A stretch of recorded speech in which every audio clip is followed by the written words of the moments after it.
자, 벡터의 내적이라는 것을 한번 알아보겠습니다.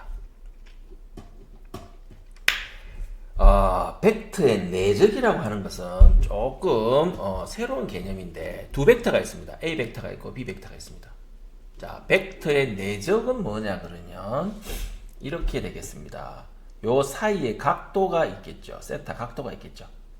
이 세타 각도가 있으면 B 곱하기 코사인 세타면 뭘 의미합니까? 여기서 그림을 잘 보면 B 곱하기 코사인 세타는 뭘 의미합니까? B의 크기 곱하기 코사인 세타는 뭘 의미하느냐 그러면은 요만큼을 의미하겠죠. 여기 B 크기 곱하기 코사인 세타에 해당되겠죠. B 벡터 곱하기 코사인 세타에 해당되겠죠. 그 크기에 해당되겠죠. 그리고 A의 크기는 요만큼이고 B의 크기에서 코사인 세타를 한 것은 요만큼이에요. 그죠? 자, 그러면 벡터의 내적이라고 하는 것은 이렇게 쓰는데 점을 딱 찍습니다. 아까 전에 벡터 A 곱하기 벡터 B 이런 말을 안 씁니다. 우리가 벡터에 이런 말은 우리가 대학교 와서 쓸 겁니다. 외적이라고 쓸 건데 그때 가서 배울 거고요. 벡터의 내적만 쓸 거예요. 우리가 아까 전에 벡터의 덧셈은 배웠죠. 이 덧셈 배웠죠. 벡터의 덧셈 배웠습니다. 벡터의 뺄셈도 배웠습니다. 근데 벡터의 곱셈을 배워야 되는데 곱셈은 두 종류가 있어요. 내적이 있으면 벡터의 외적이 있을 수 있겠죠. 외적은 대학교 와서 배울 거니까 지금은 배우지 않겠습니다. 내적만 배우겠습니다. 벡터의 내적. 내적은 점을 딱 찍습니다. 곱하기로 안 하고 점을 딱 찍습니다. 그래서 이거 벡터의 내적이라고 이야기를 하는데, 자, 여기서 한 가지 알아둘 것은 벡터의 내적은 두 벡터의 내적은 스칼라 양으로 나옵니다. 그냥 벡터의 합은 벡터가 되잖아요. 벡터의 곱도 벡터의 차도 벡터가 되잖아요. 그러나 벡터의 내적은 스칼라 값이 된다. 스칼라 값이 된다는 것은 크기만 나온다는 거예요. 그 크기가 얼마인데? 아까 지금 구했죠? 요 B 벡터의 크기 곱하기 A 벡터의 크기 곱하기 코사인 세타인데 그 의미는 뭐냐 그러면 B 벡터의 크기가 여기로 오는 거 코사인 세타 여기로 오죠? 그래서 요거하고 A 벡터의 크기하고 두 개의 곱이 되는 거예요. 두 개의 곱이 되는 거예요. 자, A 벡터의 크기 곱하기 요 A 벡터의 크기 요소부터 이만큼 크기 곱하기 B 벡터의 크기 코사인 세타는 B 벡터의 크기 코사인 세타는 여기로 딱 넘어오잖아요. 요만큼 넘어오잖아요. 그죠? 그래서 이걸 크기 곱하기 이걸 크기가 된다는 소리죠. 두 개의 벡터의 내적은. 그래서 벡터의 내적은 이렇게 표시합니다. 내적이라고 하고 이렇게 표시를 하고 이것은 A 벡터의 크기 곱하기 B 벡터의 크기 코사인 세타를 벡터의 내적이라고 이야기를 합니다. 예를 들어서 그림과 같이 A 벡터의 크기가 3이고 B 벡터의 크기가 2인 두 벡터가 이루는 각의 크기가 45도래요. 그러면 두 벡터의 내적을 구하시오라고 했습니다. 그러면 A 벡터 내적 B 벡터는 A 벡터 크기 곱하기 B 벡터의 크기 곱하기 코사인 45도라 그랬습니다. 그러면 A 벡터의 크기는 3 곱하기 B 벡터의 크기는 2 곱하기 코사인 45도는 2분의 루트 2 맞죠? 2분의 루트 2. 그러면 답은 3 루트 2가 되겠습니다. 즉 크기만 나온다는 거예요. 이 벡터의 내적 크기가 나온다는 거예요. 이거는 그 의미는 벡터의 크기 요소부터 여기까지 크기 3 곱하기 그 다음에 요거 B 2 코사인 세타 요거 그러니까 답은 이거 곱하기 이거가 되겠습니다. 그러면 3 루트 2가 되겠습니다. 벡터의 내적 알아봤습니다. 자, 벡터 성분으로 우리가 내적을 한번 나타내 보도록 하겠습니다. 우리가 여기에 벡터의 내적은 벡터의 크기 그리고 각각의 사이의 그 각도 크기와 각도가 주어지면 벡터의 내적을 구할 수가 있었는데 그런데 내가 예를 들어서 그렇게 크기가 얼마고 각도가 얼마고 이렇게 나타내지 않고 아예 그냥 위치 벡터처럼 벡터의 성분을 나타내 주는 거예요. 그냥 벡터 A는 2,3, 벡터 B는 3,5 이런 식으로. 그랬을 때 두 벡터의 내적은 이렇게 나타난다는 거예요. A1, B1을 곱하고 더하기 A2, B2를 곱하고 이렇게 된다는 거예요. 이거를 증명하지는 않겠습니다. 자, 한번 예를 들어 볼까요? 벡터 A가 2,3이고 벡터 B가 4,1이에요. 자, 그러면 벡터 A가 2,3이라고 하는 것은 4,1이 하나 있고, 그죠? 4,1이 하나 있고, 2,3이 하나 있습니다. 그러니까 벡터 A가 이거고, 그죠? 벡터 B가 이거예요. 이걸 때, 우리는 이것만 주어지더라도 벡터 A의 크기는 알아요. 벡터 A의 크기는 루트, 그죠? 4의 제곱, 16 더하기 1의 제곱, 1은 17이에요. 1은 17이에요. 그 다음에 요거는 루트 크기가 4 더하기 9 하면은 이거는 13이에요.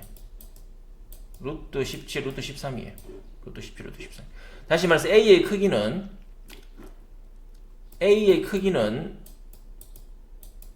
루트 13이고 B의 크기는 루트 17이랑 알았는데 내적을 구하기 위해서는 요 사이 각도도 알아야 되거든요. 사이 각도를 알아야 되거든요. 이 각도를 모른다는 거예요. 이 각도는 사실 구하려고는 구할 수 있어요. 구하려고는 구할 수 있는데 이렇게 모를 때는 우리가 아까 전에 구했듯이 요거의 크기 곱하기 요거의 크기 곱하기 코사인 세타 이렇게 해가지고 알 수가 없는 거예요. 그래서 얘가 알 수 있는 방법은 이 방법은 너무너무 쉽게 그러니까 이끼처럼 크기가 주어지는 것이 아니라 아예 좌표값 주어지면 너무너무 벡터 값을 쉽게 구할 수가 있는 거예요. 증명은 하지 않겠으나 굉장히 쉽게 구할 수가 있습니다. 어떻게 구하는데? 이렇게 구합니다. 2,4 더하기 3,1 이 끝이에요. 이것이 벡터의 크기, 벡터의 내적인 거예요. 자, 이렇게 2,4 더하기 2,4 곱했고 3일 곱했어요. 그거 됐어요. 이렇게 다 하는 거. 그게 11이라는 거. 그러면 두 개의 이루는 각의 크기를 구하시오. 그렇게 했어요. 자, 이번에는 2,1과 1,3을 이루는 각의 크기를 구하시오. 그랬어요. 이건 내적값을 구할 수 있잖아요. 내적값을 구할 수가 있는데, 자, 벡터는 2,1은 이거예요. 벡터 B는 3,1은 이거예요. 근데 이거는 각의 크기를 구하래요. 이제 아까 전에처럼 각의 크기를 모른다 그랬는데 구하라 그래요. 이제 이거 어떻게 구합니까? 자, 가만히 생각해 보세요. 우리가 두 벡터의 내적값을 구할 수가 있죠. 이 방식대로. 그리고 두 벡터의 크기도 구할 수가 있죠. 그러면 우리 이 조건에 의해서 벡터의 내적은 벡터의 크기 곱하기 코사인 세타잖아요. 근데 이거 알 수 있나요? 알 수 있죠. 이렇게 구할 수가 있죠. 5라는 거 알 수가 있는 거예요. 2,1 2 곱하기 1 더하기 1 곱하기 3 5라는 거 알 수 있어요. 그럼 요거 알 수 있죠. 벡터 A 크기 알 수 있죠. 요거 크기 알 수 있죠. 벡터 B의 크기도 알 수 있죠. 그럼 뭐야? 이 값도 알 수 있고 이것도 알 수 있으면 코사인 세타 값은 금방 알 수가 있는 거죠. 그래서 세타 값을 구할 수가 있는 거죠. 무슨 말이냐? 벡터 A 크기는 얼마예요? 5예요. 루트 5. 벡터 B의 크기는 얼마예요? 루트 10이에요. 그러니까 코사인 세타는 어떻게 되나요? 이렇게 되죠. 벡터 A 크기 곱하기 벡터 B 크기 이가 분모로 가고 분자는 두 벡터의 내적인 거예요. 그러니까 두 벡터의 내적은 이 방식으로 두 벡터의 내적을 구할 수가 있지요. 그리고 각각에 있어서의 벡터의 크기 루트 5 곱하기 루트 10 구하게 되는 것이죠. 그러면 답은 어떻게 되나요? 2분의 루트 2가 되는 거예요. 이거 계산해보면. 왜 2분의 루트 2가 되는 거예요? 루트 50이 되는 거잖아요. 루트 50은 5루트 2잖아요. 5루트 2니까 이거 약분하면 루트 2분의 1, 즉 2분의 루트 2가 되는 것이죠. 자, 코사인 세타가 2분의 루트 2가 되는 것은 얼마예요? 또는 루트 2분의 1이 되는 것은 얼마예요? 세타가 45도죠. 그래서 세타는 45도다. 여기 45도다. 이렇게 우리가 알 수가 있는 겁니다. 아주 신기하죠? 신기합니다. 그리고 두 위치 벡터가 나온 이 벡터를 이렇게 성분으로 나타냈을 적에 벡터의 내적은 이렇게 각각의 x성분 곱하고 y성분 곱해서 더한다. 그런 걸 우리가 알 수 있습니다.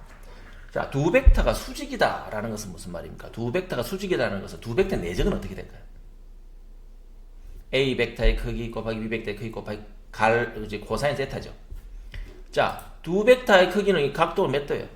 수직하다는 것은 각도가 몇 도예요? 90도죠. 코사인 90도는 얼마예요? 코사인 90도는 빵이에요.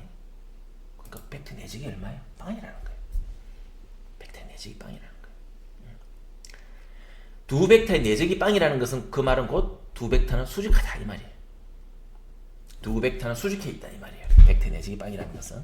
자, 두 벡터가 평행하다는 것은 무슨 말이에요? 일단 평행하다는 것은 방향이 같든지 방향이 완전히 다르든지 이래 된다는 거예요. 자, 먼저 방향이 같을 경우에는 코사인 몇 도예요? 방향이 같다 코사인 요 A 벡터와 B 벡터의 둘 사이의 그 각도는 몇 도예요? 0도입니다. 그리고 코사인 0도는 얼마? 1이에요. 그래서 두 벡터의 내적은 각각의 크기의 곱과 같은 거예요. 자, 두 벡터의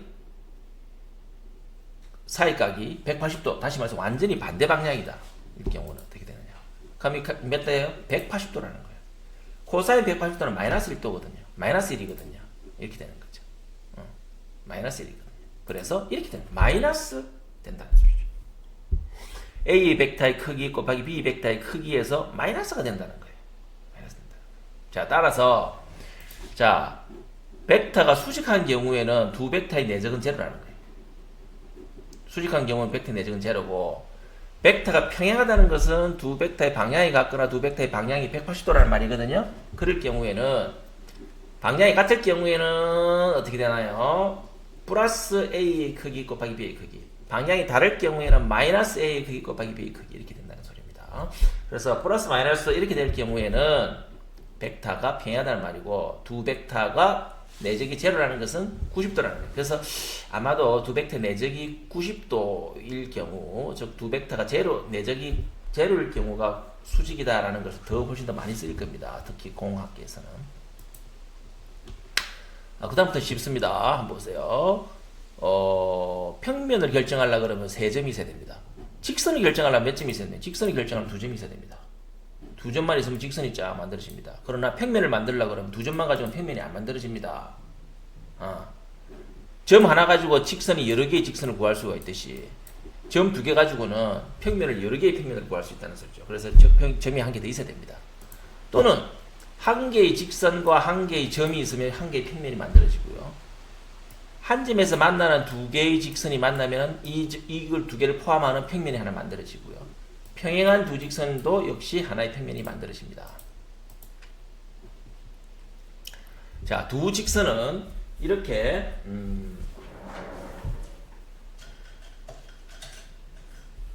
두 직선은 이렇게 만날 수가 있고요. 공간에서 두 직선을 평행할 수가 있고 안 만날 수도 있고요. 만나지도 않고 평행하지도 않는 이런 거 있죠. 이런 거. 자, 이런 거 어떻게 될까요? 이렇게 만나지도 않고 평행하지도 않는 이런 거. 이런 거. 이 꼬인 관계가 있다고 이야기하죠. 평행하거나 아니면은 한 점에서 만나거나 아니면 만난 게 떨어져 봐요. 이게 꼬인 위치에 있는 거죠. 꼬인 위치에 있다. 한 평면이 있지 않다 이렇게 이야기할 수가 있겠죠. 그 다음에 평면과 직선과의 관계는 어때요? 한 점에서 만나든지 아니면 포함이 되든지 아니면은 이렇게 평행하든지 이 세 가지 관계가 존재할 수 있겠죠. 두 평면 관계는 어때요? 이렇게 만나가지고 한 직선으로 만나든지, 그죠? 만나든지 아니면 두 평면이 평행하든지, 이렇게 평행하든지, 둘 중에 하나가 되겠습니다. 이거 말고는 없습니다. 자, 공간좌표라는 건 뭐예요? 우리가 알고 있는 좌표는 이쪽은 X고요. 그래프를 이쪽이 Y 그래프였어요. 이쪽이 Y 그래프였어요. 이쪽이 Y축이었어요. 그래서 2,1, 1 이런 식으로 됐습니다. 이제는 X, Y, Z축이 한 개 더 있는 거예요. 어떻게? X도 수직하고 Y도 수직한 요렇게 올라오는 Z라고 보면 되겠죠. 요렇게 되는 Z라고 보면 되겠죠. 이게 Z. 그러니까 이게 여기가 있고요. 그렇죠? 여기가 있고 우리가 이제 X축, Y축이잖아요. X축, Y축이잖아요. X축, Y축이잖아요. 그런데 Z축이 요런 식으로 다 수직한 놈으로 요렇게 만들어지는 거, 요렇게 수직한 놈으로, 그죠? 요렇게 수직한 놈으로. 그리고 요것도 요렇게 수직한 놈으로, 요렇게 만들어지는 거죠. 수직한 놈으로. 요 Z축이 있습니다. 그래서 요렇게 표시를 하지 않고 헷갈리니까 요렇게 뺑 돌려가지고 보통 어떻게 쓰느냐? 우리는 보통 이쪽을 X축, 이쪽을 Y축을 하잖아요. 공간좌표를 할 적에는 이쪽을 X축을 합니다. 이쪽을 Y축을 합니다. 그러니까 이렇게 돌린 거죠. 이걸 돌린 거죠. 그리고 Z축을 위로 올립니다. 이렇게 했습니다. 이걸 X축, 이걸 Y축, 그 다음에 이걸 Z축 이렇게 씁니다. 이렇게 씁니다. 그래서 x, y, z 이렇게 보통 나타낸다. 이걸 x, y, z로 나타낸다. 이걸 알았으면 좋겠고요. 이거를 좌표 공간이라고 이야기를 합니다. 자, 그런데 우리가 잘 보면 여기서 x축과 y축은 뭐에 해당됩니까? x축은 y=0로 제로에 해당되는 축이죠. y축은 뭐에 됩니까? x=0로 제로에 해당되는 놈이죠. 마찬가지로 xy 평면이라고 하는 것은 무슨 말입니까? 여기 xy. 여기 x축, y축, z축인데 z축 말고 여기 xy 평면을 포함하는 거 이거. xy 평면을 포함하는 거 이거. 우리가 지금 여기서 보면 약간 붉은 빛 나는 이 평면, 이걸 xy축을 완벽하게 포함하는 평면이 되겠죠. x축과 y축을 포함하는 평면이 되겠죠. 이거는 z가 제로인 겁니다. xy 평면은 g가 제로를 의미합니다. z가 제로. 그쵸? z가 제로. z 좌표값은 제로잖아요. 그 다음에 여기에 파란색 선은 뭐야? y축과 z축. 파란색 평면은 y축과 z축을 포함하는 평면이죠. 파란색 평면. 그죠? 그래서 이거는 yz 평면입니다. 그래서 이건 yz 평면이고요. yz 평면은 x가 제로죠. x 좌표값이 제로죠. x 좌표값이 제로입니다. 그 다음에 여기는 연두색은 뭐예요? x축과 z축을 포함하는 평면이죠. 이거는 y축 좌표값이 제로입니다. 여기서 zx 평면은 y가 제로. 그러니까 여기 zx는 y가 없죠. y가 평면. yz는 x가 없죠. x가 평면. xy는 z가 없죠. z가 제로인 평면을 이야기를 합니다. 그래서 공간좌표는 이제 x, y가 아니라 x, y, z 이런 식으로 세 개를 적어주겠다는 겁니다. 공간좌표. x가 얼마, y가 얼마, z가 얼마 이렇게 표시한다는 겁니다. 자, 대칭이동. 우리 대칭이동은 뭐였습니까? 우리 여기서 x축, y축 있었을 적에 이 점에 있어서의 x축에 대한 대칭이동은 뭐가 됩니까? y좌표를 마이너스로 하고 x좌표는 그대로 쓰죠. 이 점에 있어서의 y축의 대칭이동은 뭐예요? x좌표를 y축의 대칭이동은 y좌표는 그대로 주고 x만 마이너스로 간 거죠. 예를 들어서 이것이 3,4다라고 하면 y축 대칭이동 하면 이 점이잖아요. 그러면 y축 대칭이동은 x가 마이너스 y는 그대로입니다. 그 다음에 여기 x축 대칭이동은 이 점이죠. x축 대칭이동은 y가 마이너스가 바뀌고 x는 그대로입니다. 그죠? 똑같습니다. 마찬가지로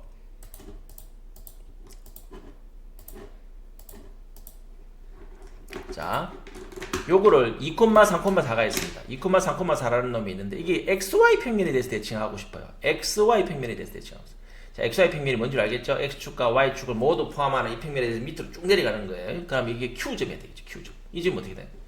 xy 평면에서 대칭이 된 점은 z만 마이너스로 가지고 x축, y축 2,3은 그대로죠. q는 2,3은 그대로 z만 마이너스로 가는 거예요. 이렇게. 그래서 2,3, 마이너스 4가 되는 거예요. q좌표는.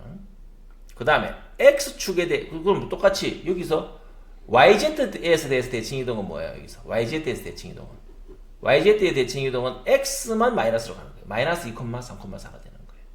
똑같은 방식으로 x에 대한 대칭이동은 뭐예요? y만 마이너스 2,-3,4가 되는 것입니다. 그 다음에 이걸 x축에 대해 대칭이동해라 그랬어요. x축이 이거예요. 이거를 x축에 대해서 대칭이동하라 그러면 어떻게 되냐 그러면 요놈은 이 x축에 대해서 대칭이동하라 그랬거든요. x축에 대해서. 그러면 이거는 요 x축에 대해서 대칭이동하는 것은 나머지는 그대로 쭉 대칭이동하면 여기에요. 이거 여기서 이렇게 간과하고 x축에 대해서 이렇게 간과하고 자 뭐는 요 점을 요 점이 있어요. 요 점이 있는데 요걸 이 축에 대해서 대칭이동하라는 것은 무슨 말이에요? 여기서부터 요만큼 똑같은 거리에 일로 가면 되는 거예요. 그죠? 여기 대칭이동하라면 요만큼 해당되는 거 요만큼 내려가면 되는 거예요. 쭉. 그래서 요렇게 가면 되는 것이죠. 요렇게 돼야지 요 점은 보세요. 요 점은 이 직선에 대해서 대칭이동한 것은 거리가 똑같고 반대에 있는 요 점이 되겠죠. 요 점이 되겠죠. 마찬가지로 요 축에 대해서 대칭이동하라는 것은 요거 똑같고 반대에 있는 요 점은 되겠어요. 어떻게 되겠어요? x 값만 그대로고 y축도 마이너스로 가야 되고 z축도 마이너스로 가야 돼요. y축도 마이너스 3, z도 마이너스 4가 되겠죠. 그러니까 이것은 이렇게 된다. 따라서 해보면 xy 평면의 대칭 이동을 해라는 것은 z값만 대칭 반대로 시키는 것이고, x축에 대해서 대칭 이동하라는 것은 yz를 마이너스 시키면 되겠다는 거죠. yz를 마이너스 시키면 되겠다는 거죠.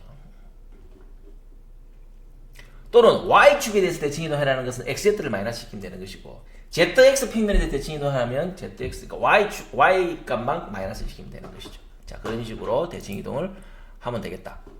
공간에 있어서의 두 점 사이의 거리를 구하시오. 우리가 두 점 x1, y1, x2, y2 이렇게 돼서 두 점 사이 거리를 루트 해가지고 피타고 정리해서 했죠. 세 점도 마찬가지입니다. 세 점도 x1, y1의 제곱, x2, y2 마이너스 y1의 제곱 더하기 z1 마이너스 z2의 제곱, 이렇게 합니다. 공간에 있어서 세 점 사이 거리는 이렇게 합니다. 두 점 사이 거리를 이렇게 합니다. 즉 1,3,3과 3,4,1 사이의 거리는 어떻게 되니까 루트 3 빼기 1의 제곱, 4 빼기 3의 제곱, 1 빼기 3의 제곱, 이렇게 되는 겁니다. 그럼 루트 3이 되는, 루트 9, 3이 되는 겁니다. 원점과 이 점 사이의 거리는 루트 이거 제곱, 이거 제곱, 이거 제곱이니까 루트 6이 되는 겁니다. 루트 36, 즉 6이 되는 겁니다. 자, 두 점 사이, 공간 사이에서 두 점 사이 거리도 마찬가지입니다. 내분점, 외분점은 하지 않겠습니다. 자, 구의 방정식을 하겠습니다. 자, 원의 방정식은 어떻게 됐습니까? 원점을 A, 중심이 A, B이고 반지름이 R의 원의 방정식은 이게 없었죠? 이게 없었죠? 요거만 있었습니다. 요거만 있었습니다. 그런데 구는 어떻게 됩니까? 구는 그러니까 x-a 제곱, y-b 제곱, r 제곱, 이게 이제 원의 방정식인데 이제 축이 한 개 더 늘어난 거잖아요. z축으로 늘어난 거잖아요. 그러면 공간이 된다는 소리죠. xy 평면에서 노란 것은 2차원에서 노란 거지만 여기 z축이 들어가 있다는 것은 3차원에서 놀아야 된다는 소리죠. 즉 3차원에서 원에 해당되는 것은 뭡니까? 구가 된다는 거죠. 구. 이 구의 방정식은 이렇게 된다는 겁니다. 놀랍게도 굉장히 비슷합니다. 원의 방정식과 굉장히 비슷합니다. 여기에서 요것만 더 대해진 거죠. 그래서 왜 그러냐 그러면 이 중심에서부터 이 원 여기 구 위의 점이 잡히는 x, y, z잖아요. 요 사이 거리가 얼마예요? 요 사이 거리 루트 x-a 제곱, y-b 제곱, z-a 제곱이 얼마예요? r의 제곱이 된다는 것이죠. 그러니까 루트 요 안에 들은 거 있죠? 다시 가볼까요?